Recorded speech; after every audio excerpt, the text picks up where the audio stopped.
Bueno, buenas tardes para todos. Damos comienzo a nuestro cuarto conversatorio. El día de hoy se va a desarrollar el tema construcción sostenible, un tema muy interesante, un tema que se relaciona con nuestra carrera, con la ingeniería ambiental. Hemos querido traer este tipo de temas, ya que sabemos que en la actualidad las actividades de construcción son unas de las actividades que más impactan nuestro entorno. Es aquí donde ha surgido la firma Camacho Estudio de Arquitectura, donde estos arquitectos han empezado a realizar un sinfín de proyectos teniendo como herramienta la sostenibilidad y la sustentabilidad. Los arquitectos ahorita de alguna manera en el desarrollo del tema nos irán contando su experiencia en cuanto al tema de la implementación y la importancia y la relevancia que le han dado en todos los proyectos que han venido realizando. De antemano, de parte de ICAM Acciones Sostenibles, queremos agradecerles a todas las personas que nos acompañan, a todas las personas que nos visitan y nos acompañan de otros países. Tenemos gente de Australia, gente de Ecuador, de otros países, les agradecemos mucho. Esperamos que este tipo de escenarios sean de su agrado y puedan ser aprovechados de la mejor forma. Mi nombre es Iván Darío Medina, soy ingeniero ambiental. Soy especialista en gerencia de proyectos y gerencia ambiental. Soy el gerente general de DICAM Acciones Sostenibles.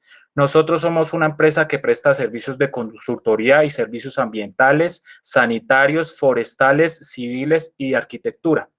Cabe resaltar que Camacho Estudio de Arquitectura es una de las empresas que nos ha venido respaldando. Es una de las empresas con la que hemos podido venir trabajando, desarrollando algunas cuestiones en el ámbito ambiental. Para nosotros es un gran privilegio poder contar con el arquitecto Gustavo Camacho y con el arquitecto Germán Ricardo.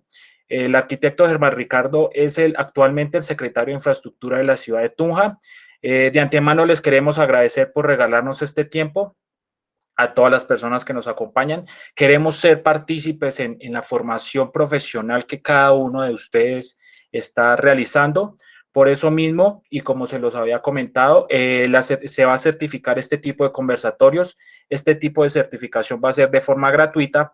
Lo único que les solicitamos es que permanezcan a lo largo de todo el conversatorio para lo último poder tomar el registro y de esta manera hacerles llegar el certificado a más tardar entre 4 y 5 días hábiles. Algunas de las recomendaciones para evitar que el desarrollo del conversatorio se vea afectado de alguna manera es que todas las personas mantengan los micrófonos apagados, las cámaras apagadas. A bien, si al finalizar el desarrollo del tema por parte de los arquitectos hay personas que quieren realizar algún tipo de pregunta, en la parte derecha pueden hacer las preguntas en el chat. Para que de esta manera la ingeniera Nayeli, que es la persona que se va a encargar de realizar las preguntas a los arquitectos, la haga de la mejor forma y evitar cualquier tipo de desorden. Entonces, sin más preámbulo, le doy paso a los arquitectos. Espero este conversatorio sea del agrado de ustedes y aprovechado de la mejor forma. Ingeniero Darío, buenas tardes. Buenas tardes. Aló. Buenas tardes. Yo ya sé quién es ese. Aló. Buenas tardes a todos, ingeniero Darío, ingeniera Nayeli. Antes que nada, quería agradecerles a todos los que han mostrado interés por escuchar nuestra charla sobre lo que estamos haciendo actualmente. Quiero contarles pues que somos un estudio de arquitectura, Camacho Estudio de Arquitectura, lo conformamos dos hermanos, mi hermano Germán y quien les habla, Gustavo. En nuestro estudio también nos colaboran otros arquitectos, ingenieros. Tenemos colaboraciones también con otras oficinas. Desarrollamos algunos proyectos de los cuales queríamos compartirles algo hoy. Entonces voy a compartir pantalla.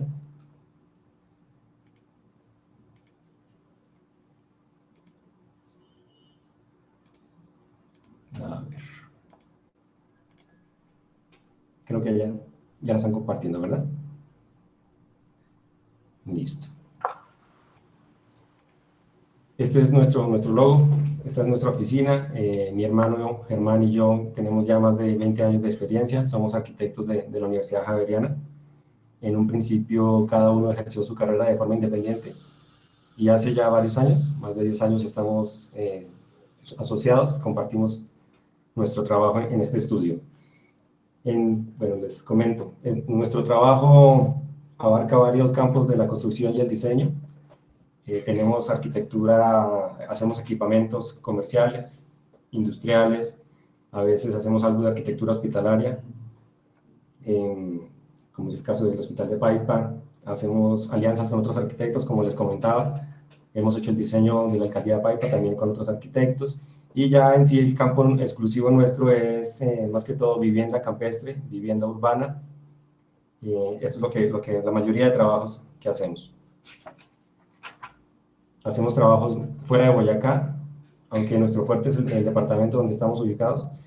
Hemos hecho trabajos en Riohacha, actualmente estamos haciendo trabajos en Leticia, Cundinamarca, Bogotá. Ese es como nuestro campo de acción.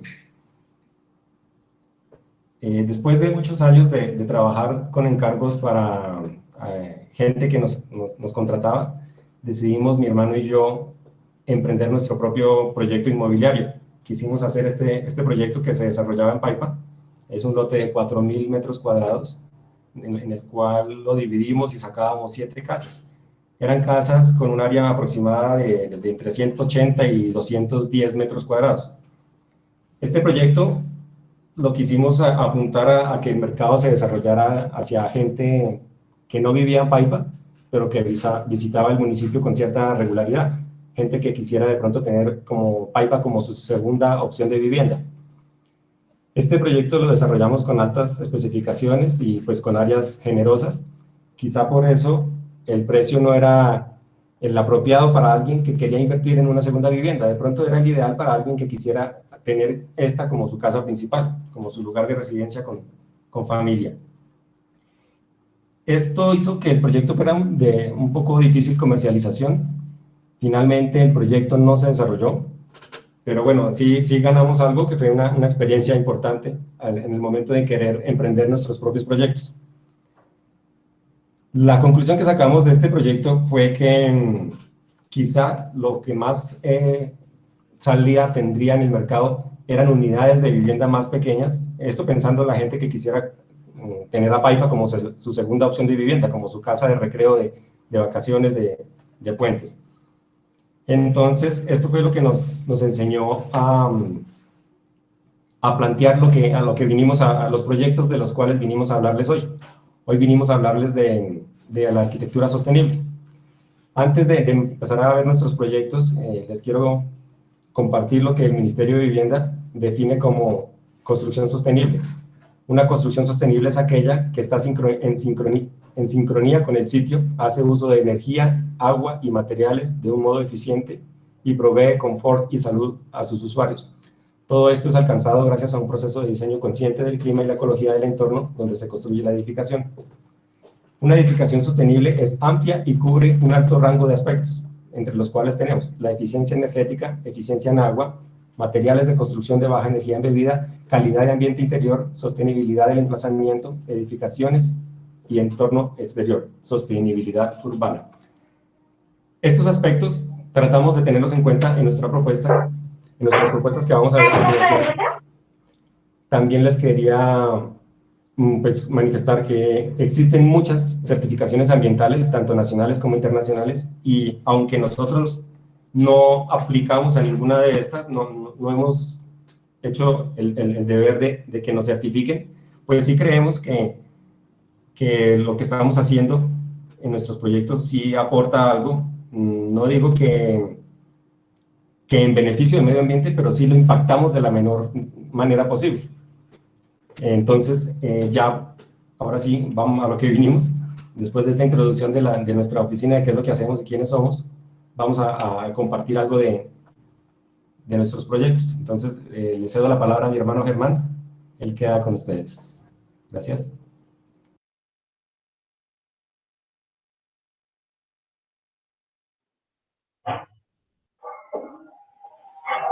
Bueno, no sé si me están escuchando ya.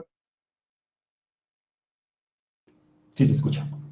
Ok, perfecto. Bueno, muy buenas tardes para todos. De igual manera, muchas gracias a DICAM por la invitación a este conversatorio y muchas gracias a todas las personas que se han querido conectar y de pronto escuchar algo de la experiencia que nosotros hemos venido realizando. Bueno, básicamente, después de lo que decía mi hermano, pues la experiencia del proyecto FAGUA de la que comentaba, que es, digamos, no prosperó, pero que finalmente aprendimos la lección, entendimos que una de las situaciones iniciales es que a veces construir una segunda vivienda para estas, digamos, usos turísticos o de fin de semana, pues a veces el costo-beneficio no es favorable, porque entendíamos que eran casas que se podían utilizar a veces 30 o 40 días al año máximo, y con unas inversiones a veces de más de 200, 300 millones de pesos. Establecimos que para que fuera un tema mucho más interesante para el mercado necesitábamos hacer unas viviendas más económicas, más flexibles, diferentes a las que de verdad uno vive en la cotidianidad y que tuviera un valor agregado muy importante y era el tema ambiental, o sea, que tuvieran un componente de sostenibilidad, eh, digamos, a favor y que era una idea que veníamos trabajando también con mi hermano desde hace unos años y creíamos que era el momento de aplicarlo.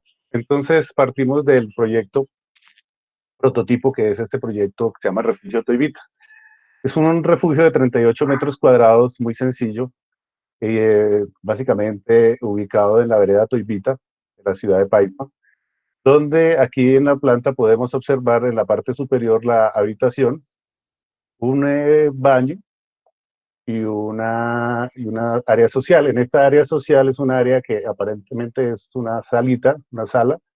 Está la cocina escondida en un mueble y a través del cambio del mobiliario, pues esa sala o esa mesa de centro se convierte en la sala de comedor y al abrir el mueble, la cocina, aparece la cocina que no establecía y la sala, el sofá, perdón, es un sofá cama. Entonces, básicamente son 38 metros cuadrados donde hay una habitación, un baño amplio y una zona social que es o es sala, o es comedor, o es cocina, o es dormitorio en la noche. Entonces establecimos un concepto un poco minimalista y es que básicamente con 38 metros cuadrados podríamos estar teniendo todos los espacios necesarios en una vivienda. No habría que hacer una inversión de más de 120, 150 metros cuadrados, porque en realidad empezamos a considerar, de acuerdo al entorno en el cual se ubicó, que el protagonista no es la vivienda, sino es el entorno, es el paisaje. Lo único es que uno, para poderlo disfrutar, necesita un buen baño y una buena cama. Básicamente ese es como anteriormente nos vendía la idea que la naturaleza era sinónimo de incomodidad. Entonces se iba uno al cabo de la vela, tenía que dormir en un chinchorro, y no había baño, sino ir ahí a una letrina, o que a veces íbamos a acampar y que, pues básicamente, y esa era la idea, pero básicamente empezamos a entender que con este concepto podríamos estar viviendo la naturaleza y de alguna manera tener confort. Este es como nuestro prototipo.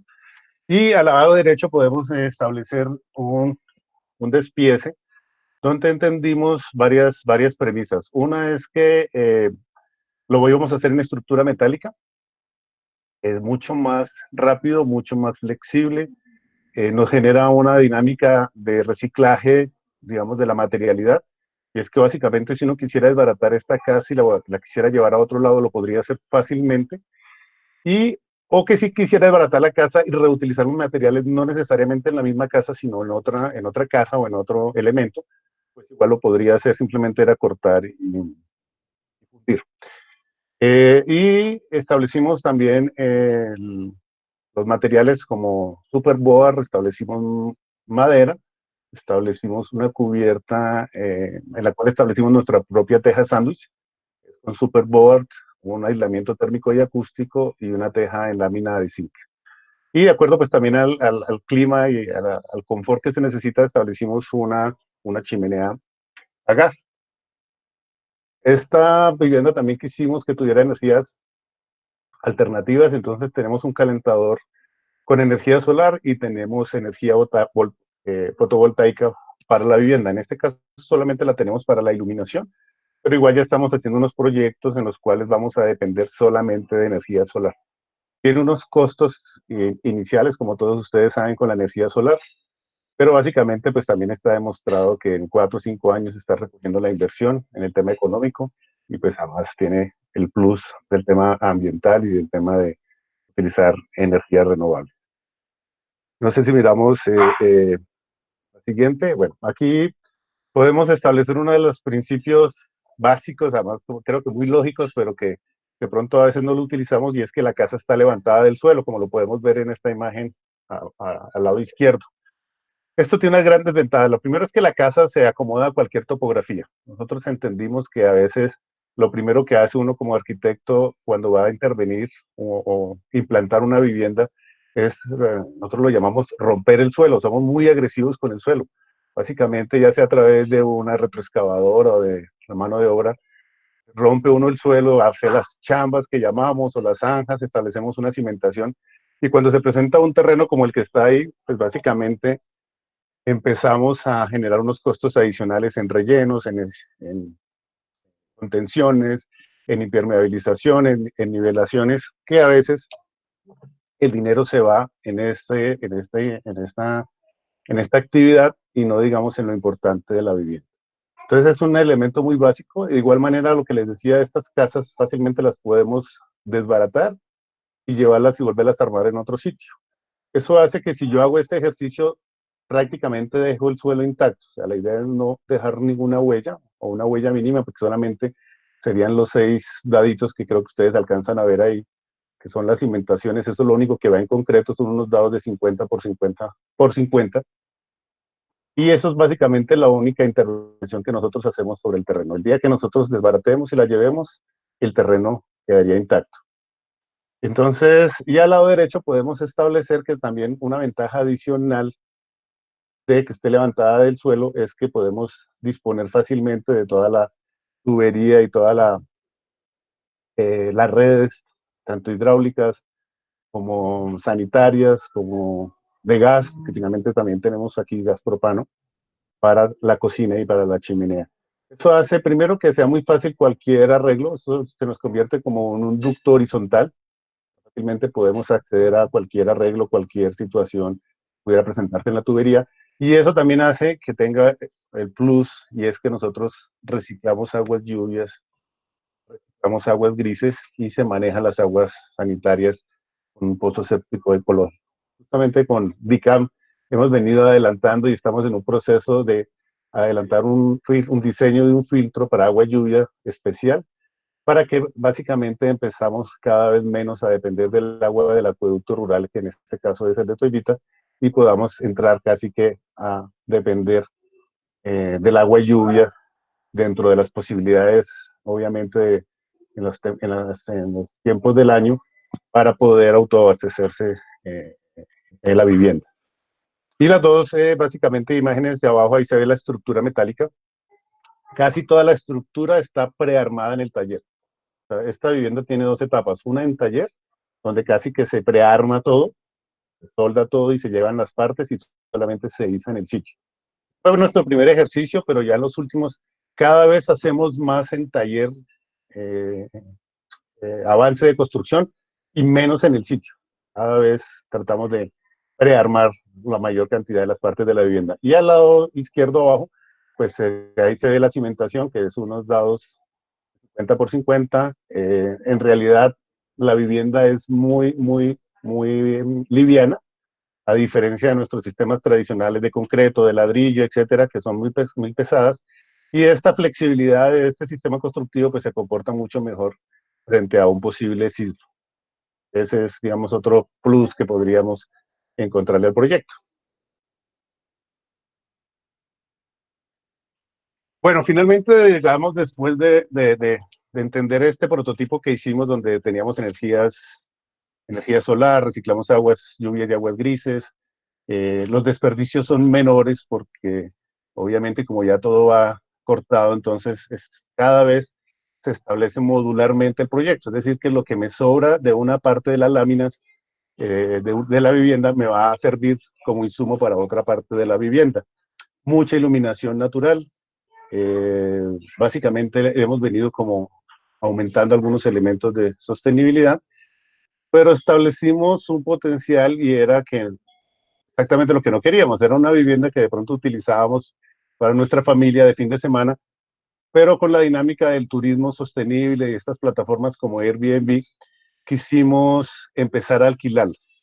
Y empezamos a encontrar unas situaciones bien interesantes, y es que la gente, estas son las evaluaciones que hacen las diferentes huéspedes que hemos tenido en la vivienda.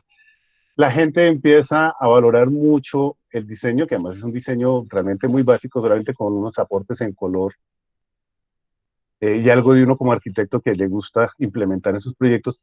Pero la gente empezó a hablar de sostenibilidad, entonces miremos rápidamente algunos de esos. La parte de arriba habla de la casa hace que los huéspedes se sientan más responsables con la naturaleza y el medio ambiente.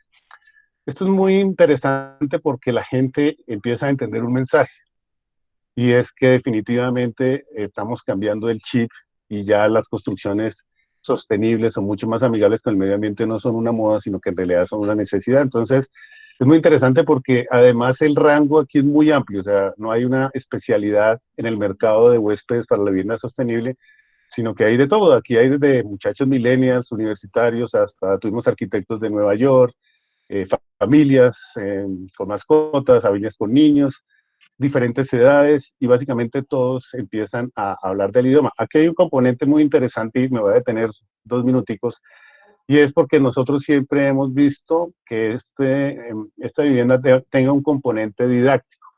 Por eso está a la vista básicamente los paneles solares, las baterías solares. Como está levantada la casa del suelo, fácilmente eh, a la vista está las diferentes redes por donde se están reciclando las aguas. El filtro que estamos diseñando con DICAM de agua lluvias es un filtro que siempre hemos querido que se pueda levantar y se pueda observar detenidamente cuál es todo el proceso para filtrar el agua y dejarla lo más potable posible. Y esto siempre muy enfocado también cuando hay niños que nos visitan, porque pues realmente ellos son como una esponja, y todo enseñanza, pues de alguna manera les quedan a ellos. Y siempre quisimos que no solamente haya una experiencia de fin de semana diferente al hospedarse en nuestra vivienda, sino que haya un valor agregado, y es que aprendan. O sea, un niño o una persona que se hospeda en la vivienda se devuelve a su vida tradicional, pues de pronto con un valor agregado de aprender algo de sostenibilidad, y mucho más teniendo la experiencia de hospedarse en ella.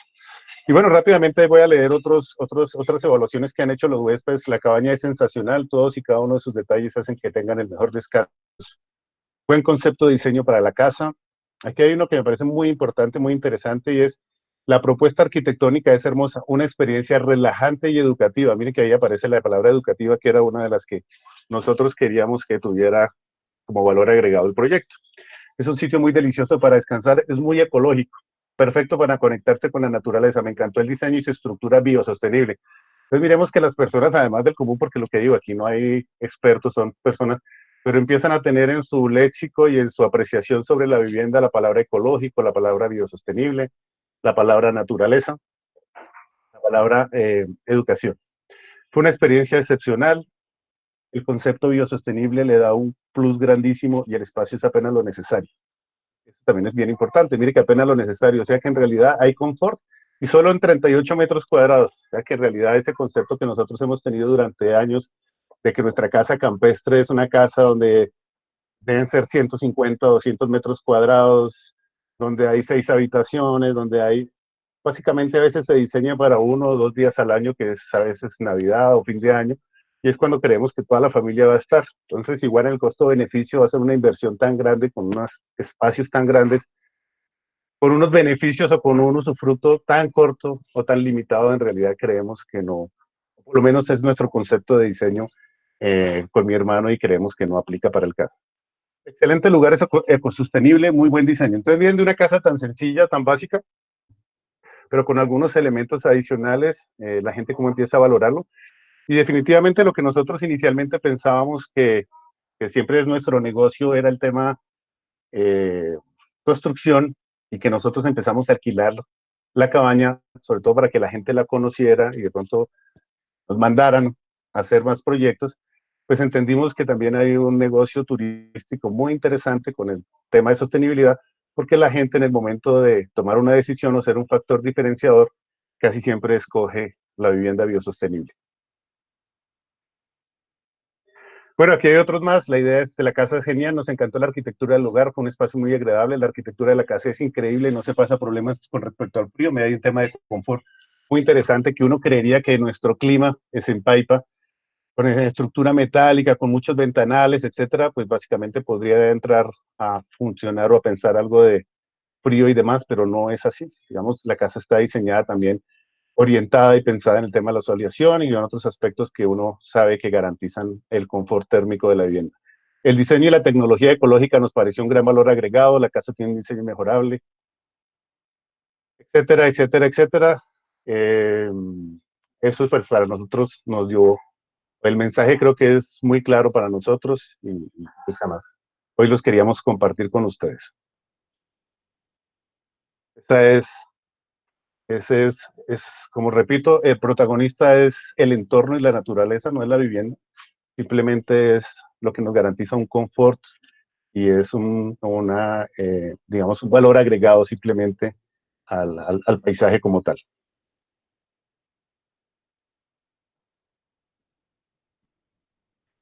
Bueno, aquí hay un tema bien interesante y es en nuestro segundo proyecto, que es el Refugio del Rosal, y es donde entendimos también un valor adicional de nuestro concepto y es el tema modular. Esto, ¿a qué aplica? A que nosotros básicamente podemos iniciar con un área mínima, por ejemplo, como el Refugio Toivita de 38 metros cuadrados, y podemos fácilmente, como esa estructura metálica, empezar a soldar o a pernar otros módulos para ampliar la capacidad de la vivienda. Esto también rompe un poco con nuestro esquema tradicional y es que nosotros siempre pensamos, cuando queremos hacer nuestra vivienda, construir de una vez los 150, 200 o 150 metros cuadrados que consideramos necesitamos. Y la primera inversión, si nosotros tenemos, por decir algo, 100 millones, hacemos la vivienda y generalmente la vivienda queda en obra gris, a veces en obra negra o en el mejor de los casos en obra gris. Entonces ahí cometemos un error porque quedamos en un círculo vicioso y es que nosotros no tenemos una vivienda habitable, no tenemos el lote limpio, por si alguna situación uno quisiera evolucionar el lote, y no tenemos, digamos, habitable la vivienda. O sea, esa inversión que hacemos de los 100 millones básicamente queda ahí quieta hasta que tengamos otros recursos y podamos hacerla vivible o habitable.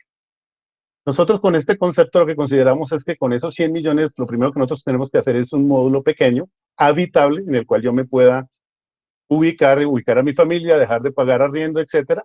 Y a medida que puedo ir teniendo más recursos, puedo ir modularmente ampliando la vivienda, no haciendo los acabados en nuestro concepto tradicional. Entonces, ahí sí es interesante porque esos 100 millones definitivamente es una buena inversión porque yo puedo ya vivir en mi vivienda. Digo los 100 millones por poner una cifra porque en realidad obviamente los costos son otro tema, pero siempre pensando en la ampliación modular. Entonces, ahí la siguiente imagen. Ahí es donde vemos en planta, esto está basado como en el módulo de Toivita. O sea, es un módulo Toivita, un conector, con un puentecito, el que une los módulos. Ahí generamos a veces una zona de ropas, un estudio, un baño, una bodega.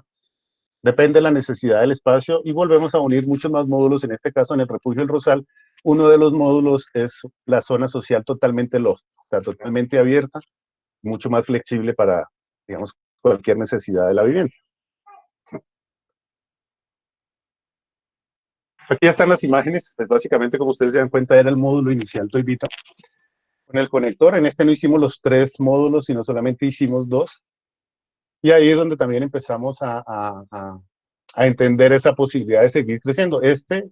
Básicamente a través de esta ventana en la imagen derecha hacia abajo, en esta como puerta ventana, ahí se puede ver que ahí podemos seguirnos conectando y seguir ampliando la vivienda. Con los mismos conceptos originales, levantada del suelo, en este terreno ya no es tan inclinado como el anterior. Con la chimenea, los mismos materiales, generamos unas terrazas. Hay una parte fundamental que de pronto no quedó en alguna imagen, pero que sí, mi hermano me ayuda a ubicar en la foto izquierda hacia abajo, en el deck de madera, en el deck de entrada. Exactamente, este deck se puede levantar, como 2 tapas, y ahí se encuentra el tanque de agua potable. Estamos aprovechando el espacio en la parte inferior. Tenemos también, pues, madera, utilizamos color, y la estructura metálica, pues, que consideramos que es flexible y es ideal.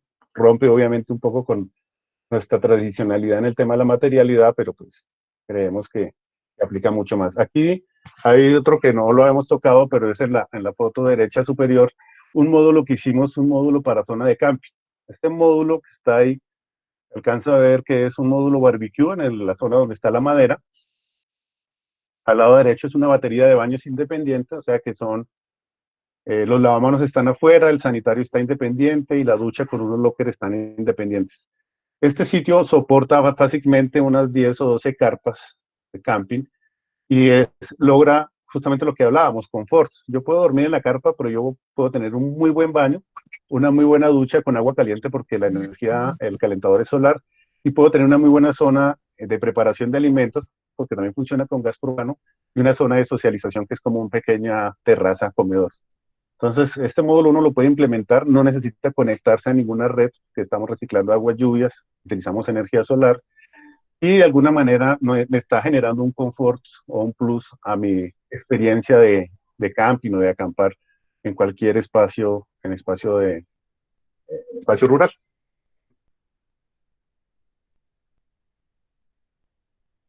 Siguiente.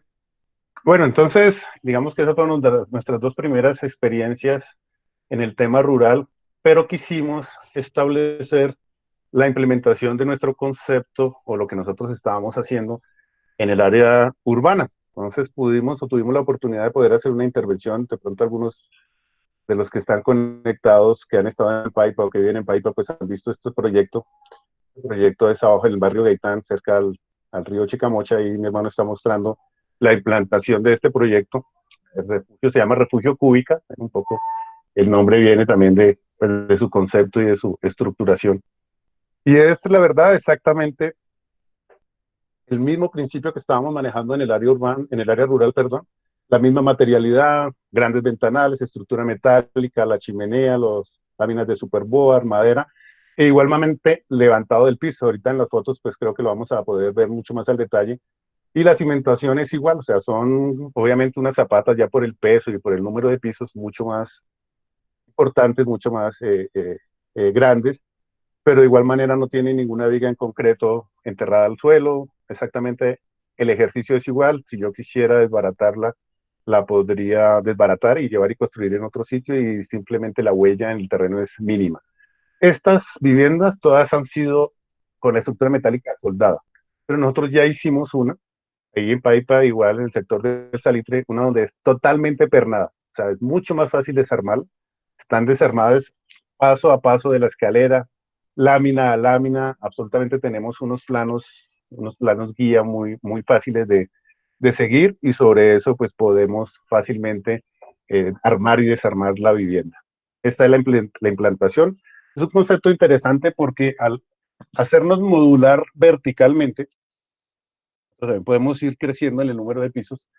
Al hacerla modular verticalmente y tener 3 pisos, pues liberamos mucho espacio de lote. A veces también nosotros tenemos un concepto de que en el área urbana tenemos que utilizar el lote al máximo y casi que dejar a duras penas lo que la norma nos pide en patios y en aislamientos. Pero fácilmente uno puede tener un ejercicio donde desarrolla su vivienda verticalmente a través de los módulos, y eso le genera mucho más espacios para las zonas verdes, para los senderos, para los parqueos, para la zona barbecue. Esta también maneja una zona barbecue en el mismo concepto, y sobre eso pues creemos que el proyecto hace que seamos más generosos en zonas verdes en la área urbana, y que creo que esa es también una política que debería ser. Nuestras ciudades son absolutamente zonas duras, mucho concreto, mucho ladrillo, muy poca vegetación, poca arborización, y creo que pues con esto quisimos enviar un mensaje un poco, pues, por lo menos a nuestra ciudad, a Paipa, que podemos hacer de pronto algunas cosas diferentes y dándole prelación a la zona verde. Si ustedes dan cuenta de nuestro índice de ocupación es mínimo. O sea, en realidad, si nos damos cuenta, la intervención de cada vivienda, estas son 2 viviendas, es de 6 por 6. Estamos hablando de 36 metros cuadrados de ocupación por vivienda, entonces en realidad es mínimo. Siguiente.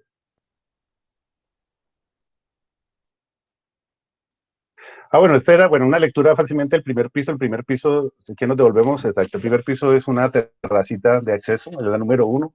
El número 2 es una vivienda, una habitación con un baño totalmente independiente, es decir, esto puede generar un recurso si uno quisiera alquilar una habitación y no tener servidumbre con su casa. exactamente lo puede lograr. La número 2 es totalmente independiente, es que una parte de estudio pequeñito. La parte del número 3 son las ropas, la escalera. Y sube al segundo nivel, donde encontramos entre la zona 2 y 3 toda la zona loft social, sala, comedor y cocina, con una gran terraza hacia el frente, un gran balcón terraza. Y digamos que una habitación, la habitación principal que nosotros llamamos la número 1, con su baño privado. Y está el número 2, que es la zona social, maneja una doble altura. Es una zona espacialmente muy interesante porque maneja la altura de 2 niveles. Y en el tercer nivel, ahí está la X, donde está el espacio vacío, que es la doble altura de la sala, y 2 habitaciones adicionales con un baño. Entonces, nos damos cuenta que en 36 metros cuadrados, en 3 pisos, pues tenemos ropas, tenemos terrazas, tenemos habitación principal, tenemos zona social loft, tenemos habitación independiente y tenemos más habitaciones con un baño. Ese es, digamos, básicamente el concepto de cada una de las viviendas. Bueno, estas son ya unas imágenes exteriores de cuál ha sido nuestro concepto, y como se dan cuenta, el lenguaje es muy similar a los refugios Toivita y el Rosal. Utilizamos mucha madera también en la fachada, también rompemos un poco con nuestro esquema tradicional de materialidad. La estructura metálica siempre está a la vista, no la escondemos, creemos que para nosotros es fundamental dentro del lenguaje de la arquitectura nuestra que la estructura metálica se vea, es más, se vea y se aproveche. Nosotros creo que le sacamos el máximo provecho a que haga parte de la composición de la vivienda. Igualmente la chimenea, tenemos el color. Creo que en el transcurso de las imágenes ustedes se han dado cuenta que nosotros utilizamos mucho color. Creemos que a veces nos hace falta también mucho color en nuestra arquitectura, muy grises, a veces muy colores ladrillos, pero creemos que también podemos entender el color como un aporte a la arquitectura. Este es bien interesante porque esta imagen es muy bonita. ¿Por qué? Porque ahí, como se dan cuenta, y los que conocen Paipa, pues hay varios colegios muy cercanos. Y cuando se hicieron las fotografías, y la persona que nos hizo la fotografía empezó a entrevistar a los niños, les gustaban mucho las casas. Y había como un componente o una parte de la composición muy interesante, porque ustedes se dan cuenta, hay unos círculos en el primer nivel, que son las ventanas tipo escotilla de barco, las luminarias, y hay mucho color. O sea que en realidad para muchos niños esto tiene un mensaje eh, diferente, mucho más, digamos, interesante, si es la palabra, o por lo menos diferente de lo que tradicionalmente nosotros estaríamos viendo en nuestra cotidianidad.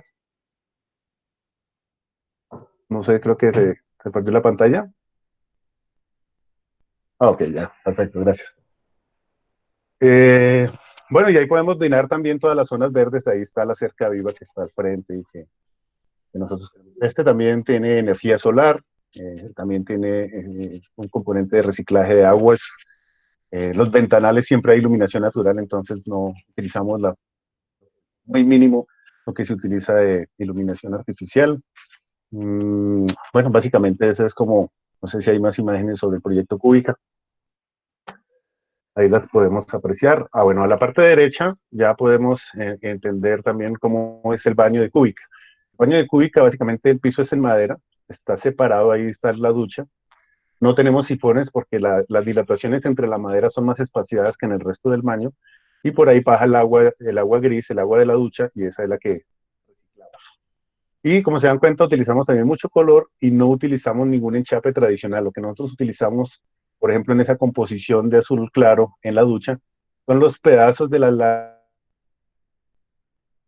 láminas de super que nosotros las volvemos a cortar, las volvemos a pegar, hacemos una composición, las impermeabilizamos, y ese es nuestro enchape. No utilizamos el enchape cerámico que siempre pues se viene utilizando, que genera también algunos desperdicios en los cortes, etcétera, etcétera, sino que definitivamente lo que decía anteriormente, lo que nos sobra de una parte de la vivienda lo estamos reutilizando en otra parte, ya con otro color y con otro tipo de intervención. El mesón de lavamanos es igual estructura metálica y superboard, no es mármol, no es nada, digamos, ningún otro tipo de material de los que cotidianamente utilizamos, sino que tiene, digamos, un componente, digamos, diferente.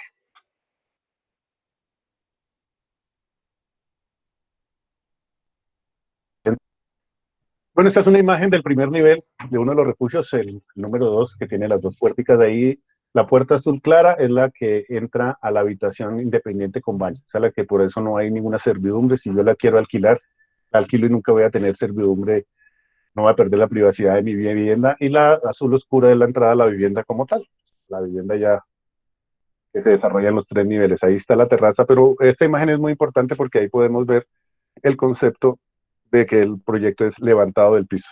Absolutamente utilizamos simplemente un acabado de gravilla, perdón, y sobre esa, ahí se ven fácilmente cuáles son, digamos, los cimientos, que son esos ya no son dados porque sí tiene una profundidad mayor, casi como de 1,20 en concreto, y al cual tiene las platinas, y sobre eso pues la estructura va anclada, y siempre va a estar levantada del suelo de igual manera. Entonces nos funciona como un ducto horizontal. De ahí debajo de ese suelo están todas las conexiones de gas, de agua potable, sanitarias, muchas eléctricas, y siempre vamos a tener esa posibilidad. Y de igual manera, una gran ventaja, y todos lo sabemos, y es que nunca vamos a tener eh, humedades de primer piso.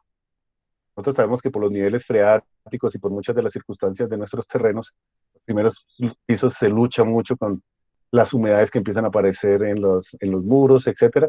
Nosotros absolutamente estamos exentos de esa posibilidad porque pues, al estar levantada del suelo nunca vamos a tener la permeabilidad del suelo o de la humedad del suelo hacia la vivienda.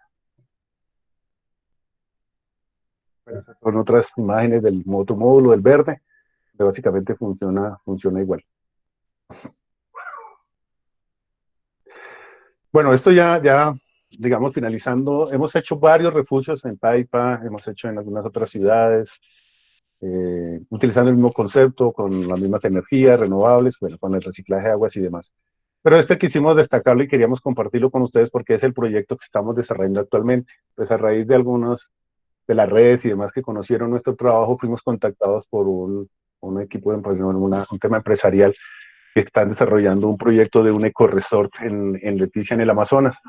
Y sobre eso, pues es el proyecto que hemos venido realizando, que ahora mi hermano está liderando porque yo ahora estoy también como funcionario público, entonces no estoy tan al frente del proyecto, pero mi hermano lo ha venido liderando. Y es el trabajo que hicimos. Entonces, es básicamente compartirles un estudio morfológico que hicimos de Leticia al Amazonas, de la temperatura. Ahí viene un tema muy importante. Y es que, pues de los proyectos, obviamente el proyecto en Paipa que hemos hecho al que vamos a construir en Amazonas es totalmente diferente en muchos conceptos por el tema del clima. Obviamente el confort térmico es fundamental como lo veíamos anteriormente, y obviamente el clima de Amazonas, todos sabemos que es un clima muy, muy agresivo, muy caliente, muy húmedo. Sobre eso pues debe tener unas especificaciones técnicas diferentes. Entonces hicimos un estudio morfológico de las temperaturas, la máxima, la lluviosidad, también sabemos que en el Amazonas llueve demasiado, y adicional a ese análisis de clima y de temperaturas, en el cual pues, no nos vamos a detener, pues hicimos también un estudio morfológico de las diferentes etnias o tribus que hay en el Amazonas. Ahí está un ejemplo de los Huitotos, la Maloca, cómo es la conformación espacial de sus viviendas, bueno, y los diferentes elementos que construyen artesanías, los colores. Miren que el color es un tema fundamental en varias de las etnias. Aquí está la etnia Inga, y sobre ese análisis, si quieres, seguimos. Es otro tema. Ahí están las malocas, cómo son las construcciones. Esta es una etnia donde pues, es bastante minimalista su arquitectura. Digamos, aquí es uno bien interesante, y es cómo espacialmente ubican los chinchorros donde duermen, cuáles son los sitios, digamos, donde se alimentan y donde también hacen a veces algunas actividades propias, digamos, de sus costumbres, etcétera. Aquí también el tema eh, del color, de las artesanías, de los elementos que ellos mismos hacen. Bueno, no nos vamos a detener, simplemente queremos darles un poco pues el estudio que hicimos para que finalmente podamos conocer algo del resultado ya final de lo que estamos haciendo. Todavía está en proceso de construcción, pero bueno, quisimos compartir con ustedes algo. Ahí es donde se van a dar cuenta la altura, que es un poco majestuosa, de la vivienda, pues obviamente por el mismo tipo de clima, una serie de persianas y de celosías para generar las circulaciones cruzadas. Un factor muy importante, y es que el hecho de que esté levantada del suelo nos funciona mucho mejor en el clima cálido que en el clima frío, porque finalmente algo que calienta la vivienda es su contacto con el suelo. Y en este caso, eso nos genera ahí como una ventilación ahí cruzada inferior, lo cual hace que mantenga mucho más fresca la vivienda desde la parte inferior hacia la vivienda como tal. Entonces, este hecho que se ha levantado hace que para el clima cálido nos funcione mucho mejor. Cuando lo hacemos en clima frío como el de Paima, en ese tuvimos que hacer el mismo ejercicio que hacíamos en los muros, y es la doble lámina con el aislante térmico y acústico en el suelo.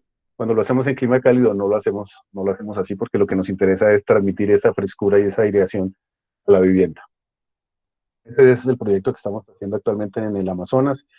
Recientemente tuvimos una invitación de una ONG con un proyecto de Naciones Unidas para generar unas construcciones en el Bajo Atrato.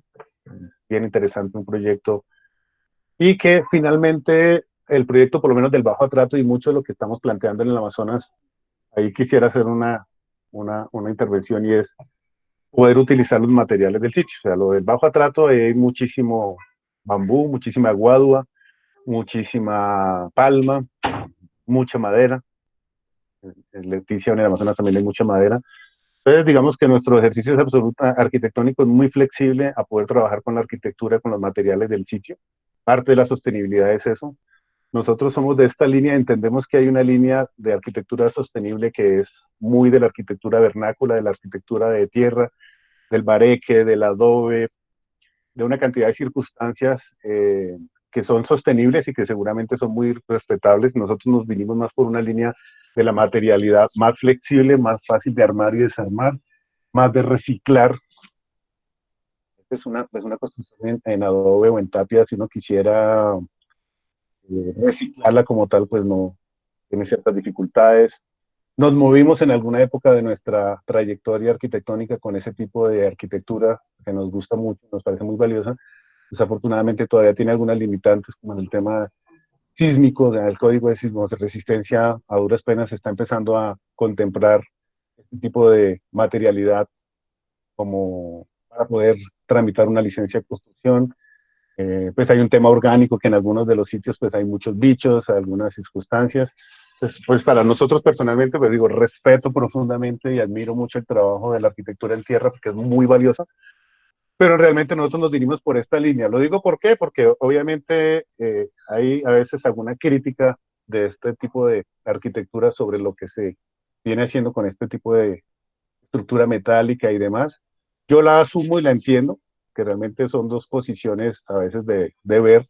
Para muchas personas esto puede de pronto no ser arquitectura sostenible, porque para algunos la única arquitectura sostenible es esta arquitectura, digamos, de tierra o vernácula o orgánica, como queramos llamarla, pero creemos que con esta materialidad también generamos, y por eso era muy clara la definición que presentó mi hermano de arquitectura sostenible al comienzo, porque de alguna manera estamos optimizando los recursos, generando algunas posibilidades de reciclajes y de situaciones con la materialidad. La intervención del terreno nuestra es casi que cero con respecto a otras intervenciones, etcétera. No me voy a detener mucho en ese aspecto, pero sí me gusta aclararlo, o a veces hacer como la interpelación de por lo menos la línea nuestra que quisimos desarrollar, es más por este lado de sostenibilidad. Siguiente. Bueno, y vamos ya terminando, porque pues, no sé si de pronto algunas preguntas o de pronto algunos aportes de las personas que estaban conectadas. Yo quisiera, dejamos esta imagen y le dije a mi hermano justamente que quisiera personalmente dejar esta imagen que es post-COVID, y es que creemos que después de esta circunstancia que nos está ocupando de la pandemia, del COVID y demás, pues algunas cosas perdieron vigencia y otras cosas tuvieron más vigencia. Hoy entendemos que el tema de la salud, el tema de la alimentación son demasiado importantes, y que de pronto antes de la pandemia no lo eran, y otro tipo de circunstancias o de actividades económicas que eran muy importantes hoy en día de pronto ya no lo son. Pero creemos que este concepto nuestro que hemos venido manejando pues es muy pertinente con respecto a lo que viene de post-COVID. Y ahí quisiera, o esta gráfica resumía muy de nuestro pensamiento personal frente a la vigencia que pueden tener este tipo de refugios, que así los hemos llamado, o de viviendas sostenibles. Y es porque, entre otras cosas, lo confirma el hecho de que estos últimos 15, 20 días recibamos muchas llamadas, muchos contactos por el Facebook, por las redes, de la gente solicitando, cotizando este tipo. ¿Por qué? Porque mire que aquí están las preocupaciones de hoy en día de la gente. La primera preocupación hoy en día es que el arriendo, ¿no? Todos hemos escuchado que el arriendo, que no he tenido con qué pagar el arriendo, el arriendo, el arriendo, y resulta que con este concepto nuestro modular, pues básicamente la idea es que uno no pague arriendo, porque lo que les decía desde un comienzo, con el poco dinero que podamos tener, nosotros podemos hacer un módulo básico pequeño y podamos irnos a vivir y dejar de pagar arriendo. Y a medida que tenemos más recursos, simplemente construyamos nuestra vivienda. Pero básicamente es que dejemos de entender el tema del arriendo y podamos tener nuestra vivienda. Entendamos que a veces nosotros simplemente por lo que se hace, consideramos que son los espacios que necesitamos y de pronto a veces no necesitamos todos esos espacios. Entonces, con menos metros cuadrados podemos tener una vivienda propia y sin pagar arriendo. Segundo, servicios públicos. Igual, la preocupación hoy en día es que no tenemos con qué pagar los servicios, que están muy costosos, etcétera. Pues esto básicamente, nuestra idea es que lleguemos al punto en el que nosotros no dependemos de ningún servicio público. La energía solar, pues básicamente nosotros podemos tenerla. Si podemos autoabastecernos del agua lluvia o depender lo mínimo posible de un acueducto, pues sería ideal. Obviamente un tema de alcantarillado, estamos manejando los pozos sépticos ecológicos, que también es un tema que con ICAM hemos venido revisando y como replanteando algunos temas. Y de alguna manera el tema del gas, pues cada vez le estamos metiendo o en la expresión, anexando o implementando más elementos de biosostenibilidad. Por ejemplo, como el compostaje, estamos manejando también ya en algunos proyectos muros verdes, cubiertas verdes, algo de energía eólica, permacultura o algo de huertas orgánicas y demás. Entonces, mire que con este concepto, pues el tema de servicios públicos también, que es un tema que nos preocupa mucho hoy, no, de pronto esa preocupación ya no sería tan importante. El tema de la alimentación, fundamental. Hoy en día estamos pensando que la alimentación es fundamental hoy en día y sobre eso, pues cada vez también podemos estar manejando, como les decía, el tema de permacultura, huertas orgánicas, huertas urbanas, que es un tema que estamos tratando de implementar acá en Tunja con algún proyecto ya urbano. Y nuestro proyecto lo tendría. Conectividad, fundamental. Hoy en día nosotros podemos fácilmente estar en el refugio Toibita, vivir ahí, cultivar ahí y tener trabajo. O sea, si estamos con conectividad y tenemos internet, como lo que estamos haciendo en este momento, todos estamos en esta reunión desde cada uno desde su casa. Entonces no tendría, digamos, ningún inconveniente. Y de alguna manera hemos venido implementando algo de domótica a nuestros refugios. Y la domótica no entendida como más confort, o sea, como simplemente con un control remoto que se prenda o se apague la chimenea, sino la domótica entendida como poder tener indicadores de la energía solar, del reciclaje de agua, cuánto en realidad, cuántos kilovatios nos estamos ahorrando, cuánta agua o cuántos litros de agua estamos reciclando. La domótica entendida como un ejercicio donde nos ampara y nos respalda nuestro ejercicio, digamos, de sostenibilidad versus una vivienda que no fuera sostenible. Ese es más o menos nuestro primer acercamiento y con lo de hoy en día, pues mucho más con el tema de conectividad. Hay un ejercicio muy interesante y es el aire puro en la parte inferior, aire puro y en el cual estamos estableciendo, y es que de acuerdo también al post-COVID, la dinámica, por lo menos en España, y con lo que hemos escuchado y visto últimamente también aquí en Colombia, es que ahora el tema inmobiliario es la migración al revés, la migración ahora es de la ciudad al campo. ¿Por qué? Porque la gente está empezando a entender que este va a ser un tema como acordeón, sistema acordeón como llaman, y es que básicamente vamos a estar en cuarentena, vamos a tener que salir a trabajar, vamos a tener que volver a cuarentena, y la gente entendió que una cuarentena en un apartamento es una locura, o sea, con niños, con mascotas, estar encerrados durante 2 meses, solamente salir una vez a la semana, etcétera, etcétera. Y que la cuarentena que ha vivido la gente que de alguna manera vive en el campo, que tiene algún espacio libre y que puede salir a tomar el sol y que puede salir a tener algunas actividades al aire libre, respetando la cuarentena es muy diferente. Entonces hoy en día se nos está invirtiendo el ejercicio y ahora la gente quiere ir de migración al campo. Pero lo que decíamos anteriormente, la migración al campo con confort, con conectividad, con servicios públicos, con unos valores agregados diferentes a la cabaña campestre con la que hemos siempre venido creciendo y venido manejando. Entonces, nuestros refugios o nuestro sistema, pues creo que es interesante en este momento porque son mucho más rápidos, más económicos, tienen los valores agregados que de pronto se quieren hacer, se pueden construir modularmente y de alguna manera con estos valores o con estos plus de las huertas orgánicas pueden autoabastecerse.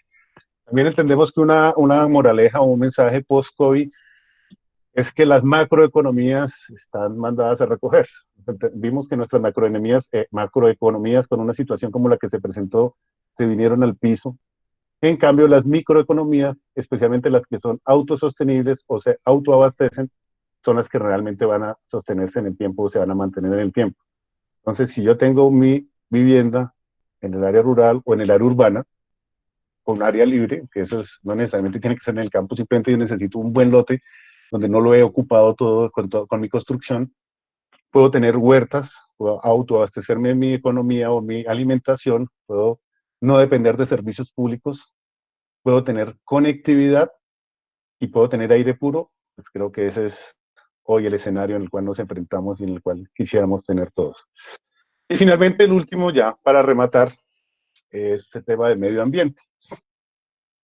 Hoy en día, con este tema también de la pandemia y del COVID, ya ahora sí pasamos a un punto en el cual el tema del ambiente y la sostenibilidad ahora sí es un imperativo, sí debe ser una línea transversal en todas las líneas de desarrollo de la humanidad.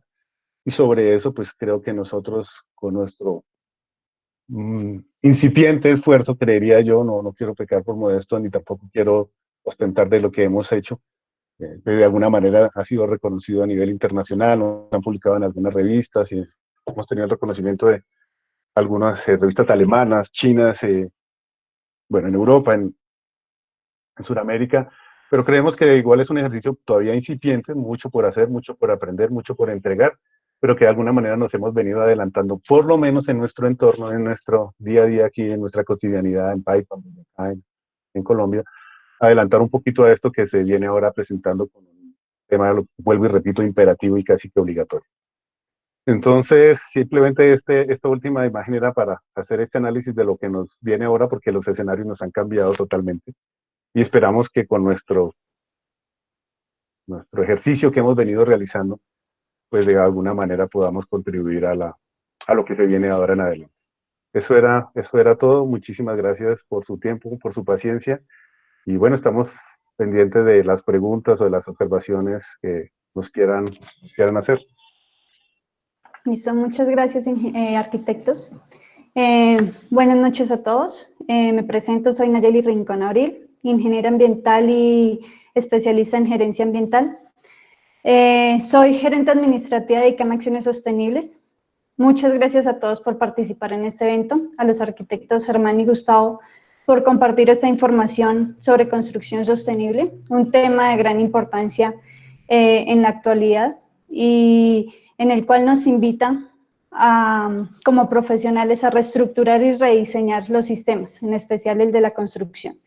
Entonces, sin más preámbulos, pues vamos a iniciar con las preguntas. Iniciamos con pregunta Daniel Pedraza. ¿Qué alternativa a la energía solar como suministro eléctrico establecen si la radiación solar no es suficiente? Y si es suficiente, ¿qué factor de seguridad se estableció para el diseño del sistema fotovoltaico? Bueno, ¿qué alternativa a la energía solar como suministro eléctrico establecen si la red solar no es suficiente? Bueno, ahí hay un punto importante. Y creo que aclara algo de las preguntas que estaba leyendo de pronto que pueden venir adelante. Básicamente, el ejercicio que nosotros venimos haciendo en el refugio Toivita es un ejercicio donde está mixto. O sea, en el refugio Toivita nosotros inicialmente tenemos energía tradicional, o sea, nosotros le compramos energía a la EPSA común y corriente, y tenemos la energía solar. Eso precisamente fue nuestro primer ejercicio y sobre eso pues queríamos estar blindados frente a nuestro desconocimiento inicial sobre la energía solar y cómo funcionaba. Y así digamos que ha funcionado bien y así consideramos que era una buena posibilidad. Pues hemos venido avanzando y entendiendo primero que la energía solar era una energía que se consideraba que su retorno era inicialmente a largo plazo, hace unos años. Hoy en día ya es a mediano plazo y estamos muy cerca a que de verdad su retorno sea a corto plazo. y entendemos toda la cantidad de posibilidades que nos encontramos de Alemania, de China, de todas las situaciones donde nos empiezan a generar energía solar. Anteriormente, por lo menos la nevera era un tema que prácticamente se llevaba toda la energía por el tema de las resistencias y demás. Hoy en día ya vienen unas neveras específicas con sus propios paneles solares y demás. Entonces, lo que hemos venido haciendo es que cada vez, a solicitud del cliente, podríamos hacer que la vivienda dependa netamente de la energía solar. Depende de muchas circunstancias de la ubicación, a pesar de que nosotros por estar en el trópico, básicamente todos los elementos de, todas las posibilidades de asoliación con respecto a la energía solar son amplias, con algunas limitantes obviamente específicas de cada sitio, y sobre eso también hacemos como una claridad.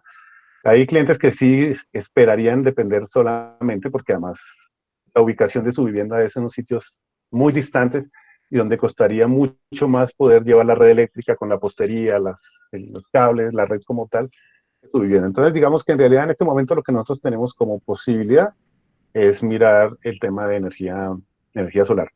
Siempre y cuando la diferencia es que nosotros estamos haciendo unas viviendas puntuales. Pero mire que nosotros ya en Amazonas vamos a hacer 40 viviendas. Y cada vez hemos tenido clientes donde nos están solicitando mucho más un número de viviendas. Entonces, si yo voy a tener unas 60, 80 viviendas, el tema de la energía, el ahorro ya es considerable. Yo digo que esto por ahora es una buena intención, o sea, hacer una vivienda es una buena intención porque nos ahorramos no sé cuántos kilovatios. Pero si eso multiplicado por 50, por 100, por 200 viviendas es ya un impacto muy considerable. Entonces, sobre eso es que estamos empezando a explorar energía eólica. La energía eólica todos sabemos que depende del tema de vientos y del sitio. Entonces, digamos que por eso digo que en esto está demasiado por aprender, demasiado por implementar, y hemos venido haciéndolo poco a poco. Pero la respuesta como tal es que por ahora tenemos la energía solar como energía alternativa a la energía tradicional en nuestros proyectos. Listo. Otra pregunta que realiza Daniel Pedraza es, ¿qué volumen de agua lluvia pueden captar los diseños de vivienda que han mostrado? Bueno, nosotros, pues básicamente el volumen de vivienda es absolutamente proporcional al almacenaje que nosotros queramos tener. Nosotros podemos tener, y en eso funciona igual un poco la energía solar. Me devuelvo un poquito y es para entender que si, por ejemplo, si son viviendas de fin de semana como nosotros las que tenemos, yo puedo tener menos paneles solares y puedo tener muchas más baterías, porque de alguna manera sé que entre semana no voy a utilizar mucho la vivienda, sino que lo que voy a hacer es cargar las baterías. Y que el fin de semana, que es cuando yo la alquilo, pues esas baterías se van a descargar. Entonces, por eso digo que tanto el sistema de energía como los sistemas de reciclaje son muy amplios, son flexibles y uno se acomoda de acuerdo a la necesidad. De igual manera, es un sitio donde de pronto no llueve mucho. Aquí tenemos cerca a Tunja, Motavita o Icatá, son sitios donde definitivamente se necesita mucho almacenaje. Lo que nosotros tenemos que garantizar es que esa agua de lluvia que se deposita, bueno, ya con algunos químicos y demás, pues la podemos tener por 6, 7 meses sin que se empiece a deteriorar o a dañar el agua. Y sobre eso es que nosotros pues hemos venido acomodándonos de acuerdo a la necesidad. Lo que estamos hablando con DICAM era que pudiéramos hacer un muy buen filtro de agua lluvia para que tuviera cierta posibilidad de potabilidad de acuerdo también a la característica del agua y que de alguna manera con una bomba solar, una bombita, pudiera garantizar la presión, que es el otro tema que a veces nos vamos a hacer unas casas de fin de semana o algo y a veces el chorrito es mínimo en una ducha y a veces por falta de presión. Entonces, siempre pensando también en la sostenibilidad y en la garantía. Entonces, digamos, en esa pregunta también en esa respuesta, perdón, pues es muy amplia la posibilidad de acuerdo a las necesidades y a las características de los terrenos. Vamos a hacer en el Amazonas llueve todo el año y llueve mucho. Pues ahí no vamos a tener que almacenar tanta agua, sino vamos a tener que concentrarnos en otro tipo de actividades para garantizar más bien que esa agua pues pueda tener cierta potabilidad y ciertas características que garanticen la calidad de vida de quienes van a ser los usuarios. Listo. Jennifer Rosales pregunta, de acuerdo con los diseños arquitectónicos mostrados, no se evidencia la ubicación de los paneles solares. ¿En qué parte están ubicados? ¿Estos son del tipo flexible o fijos? Bueno, justamente de pronto trajimos unas imágenes donde no se evidencia porque además eran imágenes muy de la fachada, pero casi siempre obviamente los paneles van en las cubiertas y de pronto no trajimos algunas imágenes que hemos hecho con algunos drones y demás donde se pudieran evidenciar. En este momento los que tenemos son fijos. pero también hemos venido evolucionando y mirando con el tema de los paneles flexibles. Y lo que digo, paneles específicos para cada uno de esos elementos. Nosotros acabamos, hace un año, terminamos un proyecto en La Guajira, en Río Hacha. Era un hotel. Y allá por el tema de Electricaribe, que todos sabemos de las circunstancias, de los costos y la calidad del servicio, pues la gente estaba desesperada buscando energía, más cuando es un clima tan caliente como el de Río Hacha, ya la gente a veces creo que prefiere pagar el aire acondicionado o el ventilador o el abanico, como llaman allá, que a veces es la misma comida, por el confort y por el clima tan fuerte. Y bueno, mi hermano acaba de mostrarnos aquí, este que está aquí es el calentador solar. El otro costado de la vivienda es donde está el panel fotovoltaico. Y bueno, les contaba la experiencia de La Guajira porque justamente uno de los temas que estamos apuntando a implementar allá es el tema del aire acondicionado con la energía solar. Pues también hay unos aires acondicionados de última tecnología donde, de acuerdo ya a unos paneles específicos para el aire, podrían empezar a garantizar y optimizar el... Estas son unas fotos ahí de los procesos constructivos. Bueno, miramos ahorita a ver si aparece alguna donde en ese costado donde aparece el panel fotovoltaico.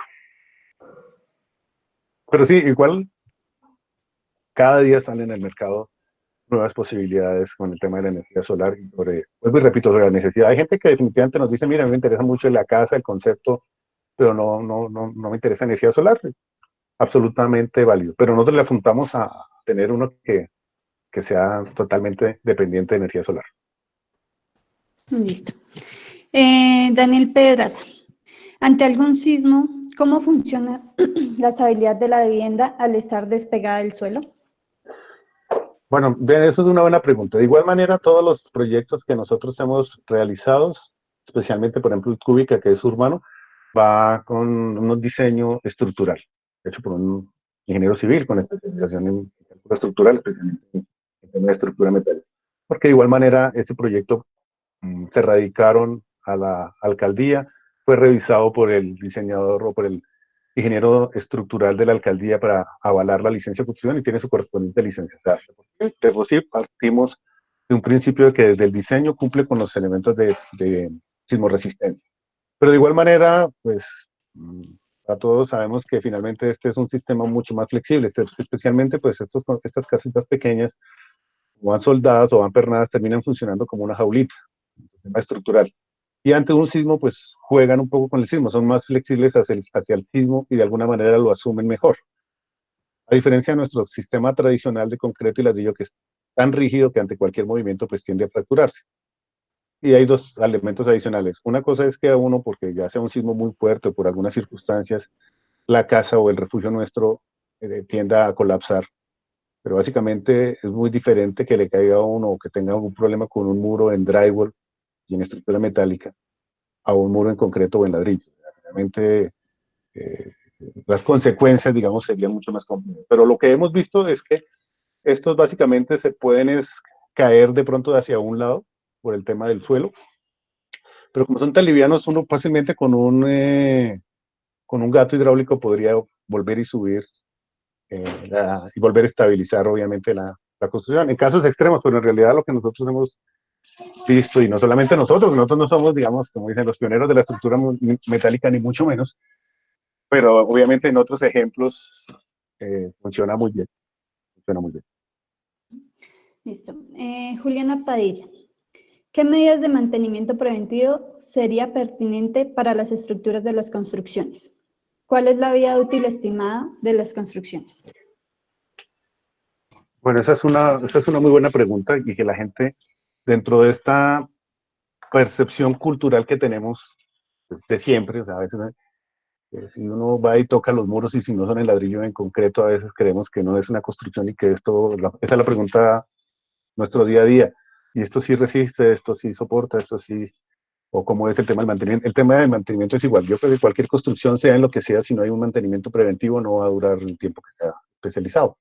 Finalmente, la estructura metálica es normal, o sea, finalmente la estructura, nosotros a pesar de que siempre que lo construimos está revestida de una cantidad de pinturas y hechas para la situación, muchas de las que son casi que para el motor de los carros, donde todo el tiempo hay salpica agua y se empiezan a pudrir, algunos elementos nosotros utilizamos, y en eso nos hemos asesorado de algunas personas del SENA que conocen el tema. Pues obviamente necesita un mantenimiento. El mantenimiento es normal, en un determinado tiempo se pinta nuevamente la estructura metálica, si es obviamente las circunstancias, porque depende también, por eso digo, del clima y demás. Lo que nosotros estamos viendo, por ejemplo, en el Amazonas es mucho más complejo que acá. Y de igual manera, pintar la madera que va, la fachada de la madera es muy bonita, es hermosa, pero todos sabemos que necesita un mantenimiento de pronto mucho más rápido que cualquier otro material. Entonces, pues nosotros simplemente es lijar y volver a pintar y volver a proteger, pero en realidad digamos que el mantenimiento es normal, no tiene ningún tipo de especialidad. Es más, lo puede hacer cualquier persona, yo lo puedo hacer. Y casi que nosotros para esas casas pequeñas lo que estamos apuntándole ahora es a industrializar nuestra, nuestra arquitectura. Y esa industrialización es que una persona con unas herramientas básicas pueda armar su casa. Como van a ser pernadas y simplemente es cortar, unir y pegar, no necesita tener ningún tipo de conocimiento de hacer una mano de obra especializada, ni mucho menos. Y asimismo, pues deberá hacer el posible mantenimiento. Yo les digo, y nosotros ahí mi hermano mostró, nosotros diseñamos el hospital de Paipa. El hospital de Paipa, para la gente que también es de Paipa y lo conoce, es estructura metálica. Y es también uno de los primeros equipamientos, bueno, en Paipa fue el primer equipamiento grande que se hizo con estructura metálica. Y es igual, la gran mayoría son en láminas en superboard, etcétera, etcétera. Y ese diseño del hospital tuvo que haber sido evaluado y revisado por la Secretaría de Protección Social del departamento. Y una vez superado el visto bueno, tuvo que haber pasado por la revisión del Ministerio de Protección Social, ya por el Ministerio, por el Departamento de Infraestructura. Si hubiera alguna observación sobre no estabilidad de este tipo de arquitectura, dificultades con el mantenimiento, etcétera, tengamos por seguro que nos hubieran devuelto el proyecto, porque si ante cualquier emergencia, sea un huracán, sea un terremoto, sea un incendio, sea una inundación, se puede caer todo el pueblo menos el hospital. Entonces, digamos que esa es una prueba donde ya pasándonos de la vivienda a los equipamientos, donde definitivamente este tipo de arquitectura está totalmente avalada, tanto en su tema de sismoresistencia como en su tema de mantenimiento. Listo. Otra de las preguntas que hace ella es, ¿cuál es la vida útil estimada de la construcción, teniendo en cuenta las características de los materiales? Vuelvo y repito, eso va muy con la respuesta anterior, la vida útil depende del mantenimiento, pero en realidad esto es para toda la vida. Por eso digo que es que, digamos, en realidad, por lo menos para nuestro entorno, es como novedoso, pero en realidad esto es lo que se viene haciendo hace muchos años en Europa, en Estados Unidos, mucha estructura metálica, mucha construcción en seco, muchas láminas de superboard, de drywall, etcétera, etcétera, y lo que hace además que sea mucho más flexible. Entonces, digamos que esto puede durar toda la vida. Si nosotros somos juiciosos con mantenimiento, y vuelvo y digo, normal, tengamos obviamente un mantenimiento preventivo, esto en realidad tiene que durar muchos años, toda la vida, no debería tener ningún tipo de dificultad. Vuelvo y repito, si no hay mantenimiento, sea en esto, sea en ladrillo, sea en concreto, sea en el material que sea, si no hay mantenimiento, obviamente los tiempos útiles de las viviendas cada vez se reducen más. Juan Abril, ¿con qué materialidad aíslan el piso de las viviendas para que no se afecte la bioclimática del volumen, sobre todo en la noche? No, vuelvo y repito, nosotros básicamente lo que utilizamos, y ahí de pronto en algunas imágenes se alcanzaba el proceso constructivo, era la estructura metálica, las láminas, superboard, y eso nos funciona muy bien para el clima cálido. Para el clima ya frío, simplemente hacemos el mismo ejercicio de los muros. Doble lámina y con un aislamiento térmico y acústico en el centro. Esa es como básicamente y con el acabado ya final, que en muchos casos es madera o laminado en madera. Con eso digamos que no funciona muy bien.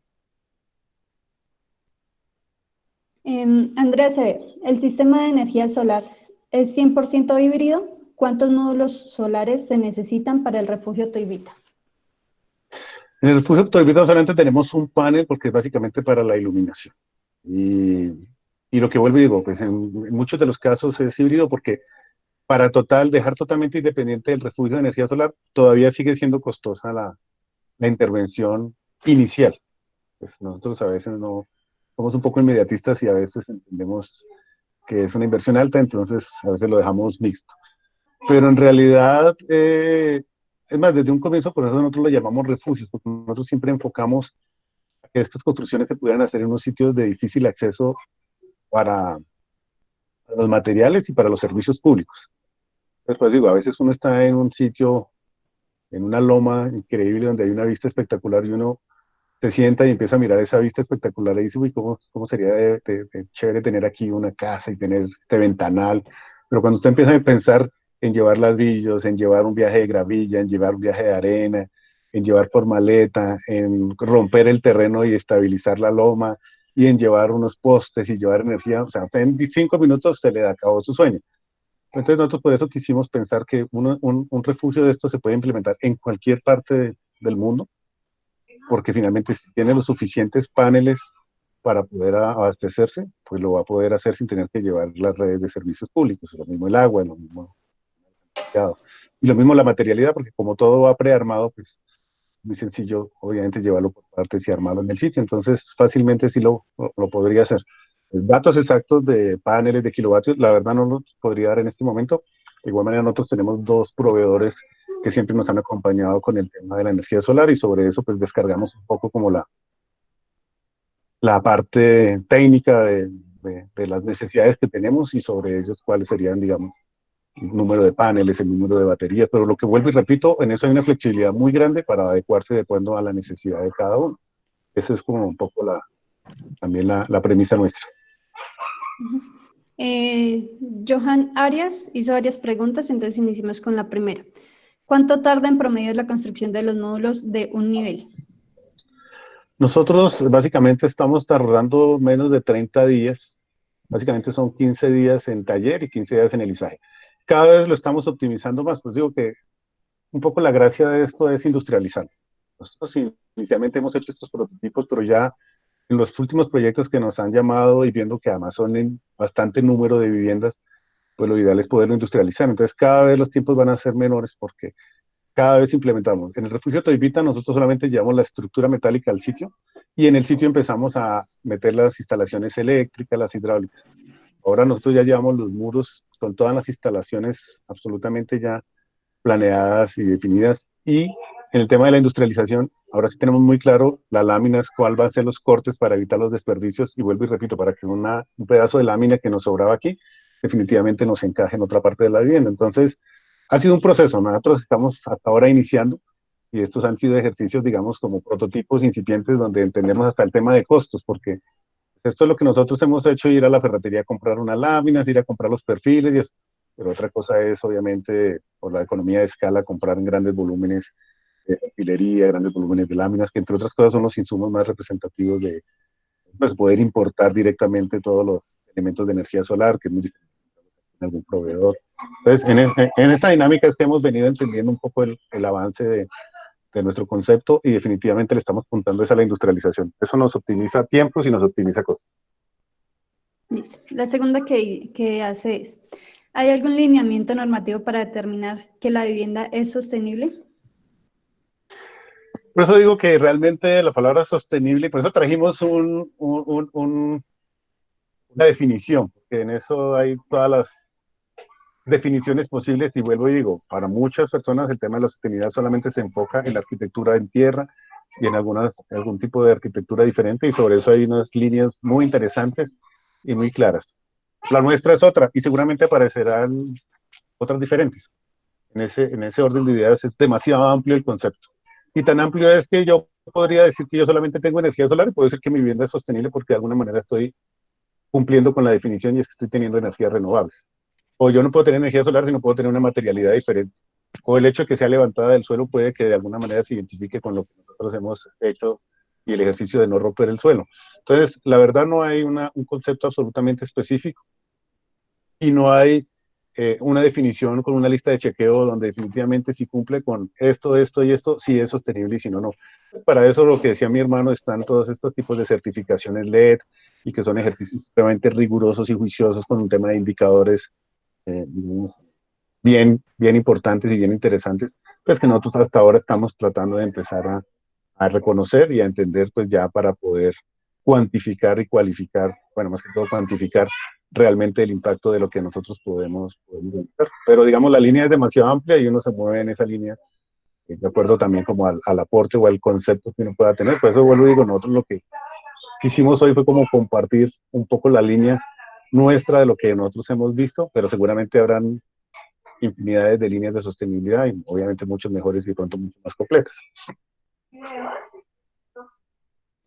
Listo. Otra que realiza es, ¿han incluido algún análisis en los costos de la vivienda, el mantenimiento de la estructura metálica? Sí, claro, finalmente hay un tema muy importante y es que la sostenibilidad es integral. Y dentro de la integralidad está el tema económico. O sea, nada haríamos haciendo una cantidad de elementos de biosostenibilidad en un proyecto que en el tema económico se salga, digamos, de esa sostenibilidad, o sea, se vuelva insostenible. Y en eso está también el mantenimiento. Pero vuelvo y repito, el tema del mantenimiento es mínimo, o sea, ¿cuánto puede costar la pintura, una mano de obra de pintar? A veces versus el mantenimiento de una fachada de ladrillo, por ejemplo. Pues, digamos, yo entiendo y a veces hay unos preconceptos sobre lo nuevo, como siempre, digamos que lo nuevo, pues digo en nuestro entorno, porque esto es cotidiano en muchos ámbitos de nuestro país y a nivel mundial. Pero en nuestro ámbito, nosotros culturalmente definitivamente estamos muy arriesgados. Y lo hemos visto cuando lo empezamos a hacer en Paipa. O sea, en Paipa es un entorno absolutamente, digamos, claro para poder empezar a hacer algo diferente. Y no lo digo solamente en el tema de la arquitectura, sino en todos los ámbitos.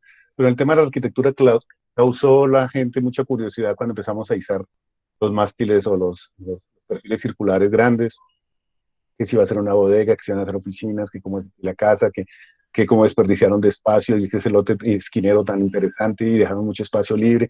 Entonces miren que finalmente el tema cultural y sobre eso el tema del mantenimiento es cierto. Nosotros, si miramos, el proyecto es económicamente mucho mejor, es ambientalmente, es más rápido, es flexible, es modular, o sea, tiene una cantidad de cosas. ¿Cuál es el pero que se le puede colocar al proyecto? El tema cultural. Y es que hasta ahora la gente empieza como a entender, por eso es tan importante y valioso esas evaluaciones que en el Airbnb nos hicieron, porque no es que nosotros digamos, oiga, nuestro proyecto es así y así, no tendría de pronto objetividad. Pero cuando ya lo dice alguien que duerme en el sitio, que se hospeda en el sitio, sabe si es frío o es caliente, que definitivamente le pareció práctico, que definitivamente entendió que no necesitaba tantos espacios para tener confort. Eso para nosotros ha sido muy valioso. Y adicional a eso, pues el reconocimiento a nivel técnico por las diferentes revistas, estuvimos en en AirDaily, que es la plataforma de arquitectura más importante del mundo, y fuimos destacados, luego nos publicaron, entramos por Latinoamérica y luego entramos en Estados Unidos y Europa, y finalmente estuvimos en AirDaily en China. Entonces, digamos que nosotros tenemos dos líneas donde creemos que ha habido aceptación y eso pues también hace que cada día nos motivemos a seguir. Y es un poco el tema del huésped tradicional, o sea, la familia, y el tema técnico. A veces en la arquitectura uno puede hacer obras majestuosas y de muchas revistas, pero a veces el usuario no la entiende o no se siente identificado con la obra. O al contrario, a veces podemos hacer obras donde el usuario, el dueño de la casa, se siente muy identificado con su vivienda con su arquitectura, pero de pronto estéticamente o técnicamente de pronto el valor no es suficiente. Lo que uno siempre quisiera es complacer a los dos usuarios, al día a día, a la comunidad, porque la arquitectura justamente es para eso, pero si hay algún plus, si hay algún reconocimiento en el tema técnico y arquitectónico, pues mucho mejor. Listo. Juan Abril pregunta, ¿qué porcentaje de ahorro energético en los procesos constructivos o de la utilización en el proceso habitable se debe tener en cuenta cuando se piensa en una vivienda sostenible? Bueno, finalmente esa es una muy buena pregunta porque también ahí viene una de de los, digamos, no sé si la palabra sea crítica, pero entender un poco que la gente va a decir, bueno, pero qué biosostenible es eso y por eso viene un poco la línea del adobe y la arquitectura en tierra y demás. Pero qué sostenible es eso, sí, definitivamente para haber hecho las láminas de Superboard tuvieron que haber implementado y haber utilizado energías y haber hecho algunos ejercicios en su tema de producción y lo mismo en el tema de los perfiles metálicos. Vamos, en esa diatriba y en ese entendido, pues casi que sería imposible hacer una vivienda netamente o 100% sostenible porque todo proceso necesita obviamente una transformación y necesita un proceso de energía y utilización de energía como tal. Entonces yo la verdad no tendré una respuesta contundente frente a la pregunta sobre qué porcentaje, porque por lo vuelvo y le digo, hasta ahora nosotros estamos empezando a manejar indicadores. Lo que sí entendemos es que esto es una construcción en seco. Yo en algún momento, en alguna oportunidad pude compartir, y es que cuando hubo el fenómeno del Niño del Año hace como 2 años, nosotros estábamos construyendo ahí en Paipá el refugio El Rosal y arriba una casa en la misma vereda del Rosal en arquitectura tradicional. Y básicamente yo tuve o tuvimos que parar la vivienda porque no teníamos agua y ya el agua era para consumo humano y ya no para las obras. Pero el refugio del Rosal sí no tuvimos que pararlo porque en realidad lo único que consumíamos agua fue para haber fundido esos dados, que eso fue mínimo, y para mezclar la pintura. Entonces ya de por sí hay un valor agregado en el ejercicio de la utilización del agua en la construcción. Yo decía también en esta misma oportunidad que nosotros utilizamos mucha agua para fundir los concretos, mucha agua para las mezclas de los pañetes, mucha agua para los morteros de pega de los ladrillos. O sea, una obra consume muchos litros de agua en la cotidianidad. Nosotros, con el sistema, obviamente el consumo de agua casi que es mínimo. A eso podría referirme un poco en la respuesta. Del resto, digamos, del consumo de energía en el tema de la producción del acero y de las láminas, pues, realmente sé que hay obviamente indicadores y sé que hay información muy clara sobre eso, porque vuelvo y repito, eso se ha venido haciendo durante muchos años, pero ya, ya no tendría el dato exacto sobre eso. Johan Arias, en las viviendas de más de un nivel, el sistema de entrepiso es losa de concreto, algún prefabricado. En el, en el de Toibita pues los que hemos hecho de un nivel, básicamente son láminas de superboard de 17 o de 20 milímetros que son para entrepiso. En el de Cúbica, que es el urbano, establecimos metal deck, steel deck, y fundimos una torta de concreto. Básicamente de acuerdo también a la recomendación de la parte de resistencia en la parte sísmica. Pero de igual manera podemos, digamos, jugar con los dos elementos de entrepiso. Entonces, por ahora hemos utilizado esos dos. Daniela Pérez, ¿tienen algún proyecto, certificación LED que se requiere para que se requiere para dicha certificación? Bueno, nosotros estamos manejando, digamos, hasta ahora, eh, conociendo un poco la normativa de la parte LED.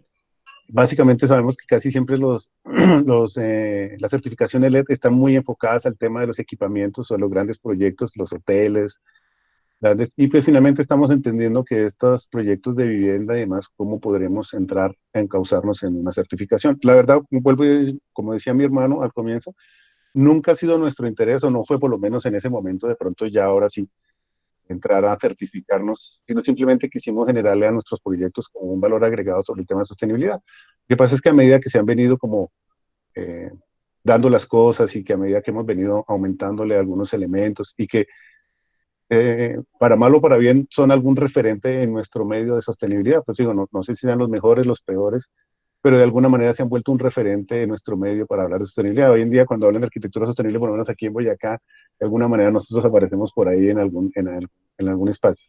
Pero el tema de la certificación nunca ha sido como nuestra obsesión o nuestra premisa, por lo menos por ahora, pero vamos a empezar a acercarnos a eso, porque también entendemos que de alguna manera eso le generará valores agregados a nuestros posibles clientes, y son los que de verdad certifican y dicen que sí es sostenible, que es no. O sea, alguien puede decirme fácilmente, lo que usted está haciendo no es sostenible, absolutamente respetuoso y entendible, pero porque ustedes no están certificados, porque no están avalados por nadie, ustedes cuántos kilovatios están ahorrando, ustedes cuántos litros están ahorrando. Estamos en un proceso de verificación de los indicadores y eso. Por lo menos sabemos que siempre hemos pasado de una buena intención a un proceso ya de estructuración de un concepto de sostenibilidad mucho más respaldado por números y mucho más entendido de que de pronto frente a una lista de chequeo que finalmente termina siendo las certificaciones, pues podamos cumplir o podamos en la gran mayoría de puntos enviados o por decirlo de alguna manera cumplidos frente a una posible certificación. Listo. Otra que realiza Daniela es, ¿cómo vinculan la economía circular a sus proyectos?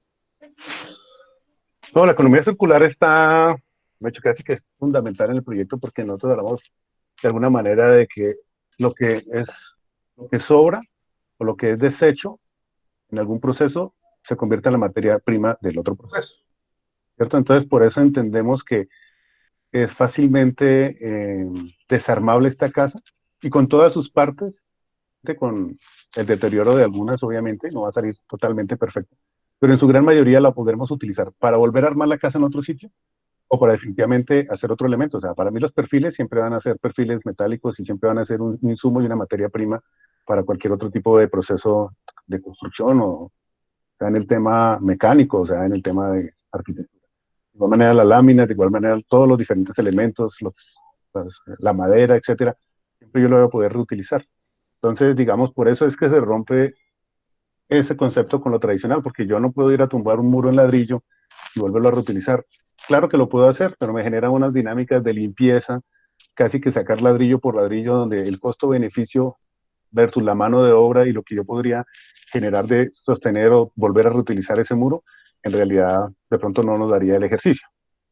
Entonces, o un muro en concreto, o romper, o cómo saco yo la placa de contrapiso, la que está pegada al suelo y me va a servir. Casi siempre en las demoliciones sabemos que se dejan las placas de contrapiso y por eso el deterioro y la huella frente al terreno es terrible. Entonces, digamos que la economía circular va siempre de concepto. Y uno que no sé si entra dentro de la economía circular o no, pero es lo que nosotros llamamos con mi hermano el reciclaje del espacio. Y es entender, como les decía en el refugio Toivita, que es un concepto un poquito el de Tiny House, y es que un espacio sea flexible, o sea, que fácilmente jugando con el mismo espacio y con el mobiliario yo lo pueda transformar. Nosotros tenemos, y hace poco no sé si algunos de ustedes vieron esta película de minimalistas en Netflix, que es bien interesante, sobre unos análisis que hacían unos arquitectos y decían que a veces, por ejemplo, la sala es un sitio de la casa cuando hacen un mapa de calor que prácticamente nunca se utiliza muy de vez en cuando. Pero nosotros tenemos que tener sala porque la sala es la sala. Pero nosotros podemos tener, y a veces las dinámicas sociales se hacen frente a la cocina o el comedor, por ejemplo. Entonces la sala a veces es un espacio que, entre otras cosas, a veces es el que más cuesta por los acabados y una cantidad de circunstancias, pero que a veces en la realidad o en el día a día las salas se utilizan. Entonces nosotros por eso en 38 metros cuadrados, que fue nuestro concepto inicial, pudiéramos tener todo, transformándolo con el mobiliario y transformándolo con el espacio. Entonces eso también es un poco reciclaje, pero nosotros lo llamamos reciclaje del espacio. Y es no una lista de chequeo, sala, comedor, 3 habitaciones, 2 baños, etcétera, el cuarto de juegos, etcétera, etcétera. Y eso nos da fácilmente 150, 180 metros cuadrados. Y su impacto en el tema económico, en el tema espacial y energético, pues es muy fuerte. Listo, ya para terminar, tenemos la última pregunta de Daniela. Dice, ¿es posible combinar otra técnica de construcción, tapia pisada, guadua, con la técnica que ustedes han desarrollado? Pues yo diría que inicialmente la guadua sí, porque finalmente la guadua, la madera, de alguna manera podrían cambiarse por el tema de la estructura metálica. Igual tienen algunos componentes muy similares, pero hay cierta flexibilidad, son elementos constructivos. Ya la arquitectura en tierra, como la guadua, el bareque, la tapia pisada y demás, no son tan amigables por muchas circunstancias, por la misma característica de cada uno de los materiales y su comportamiento al estar combinados. Vuelvo y repito, la guadua o la tapia o ese material es tierra, no es tan flexible, es mucho más rígido que el otro sistema. Pues la verdad lo estamos tratando de implementar porque mucha gente, pues por gustos y digamos, por deseo de su construcción, pues podría querer combinar los dos elementos. Pero en realidad hasta ahora los ejercicios que hemos hecho y creo que los que vamos a hacer pues van a ser, digamos que inicialmente como lo hemos manejado, excepto el tema de lo que le decía en el proyecto del bajo atrato que estamos haciendo un acercamiento. Guadua, la palma, la madera, pero ya los otros elementos creería yo que inicialmente no aplicarían en nuestro ejercicio porque conceptualmente son diferentes.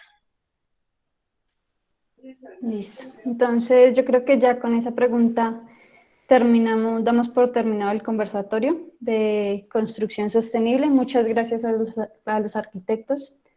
Gracias por el tiempo que han tomado para participar en este evento. Y están cordialmente invitados a los próximos conversatorios. Mañana tendremos el de arquitectura, procesos de innovación y diseño. El día 27 de mayo tendremos el de BIM, conceptos básicos e implementación en obra. Y el 28 de mayo, gerencia de proyectos, los conceptos básicos para su implementación. Entonces, nos pueden seguir como Dictámenes Sostenibles en la red, en Facebook, Instagram, Twitter, y en la web también nos pueden encontrar como ING. Nos pueden con mucho gusto lo solucionaremos. Muchas gracias a todos. Muchas gracias a todos. Gracias. Muchas gracias. Feliz noche. Hasta luego. Hasta luego.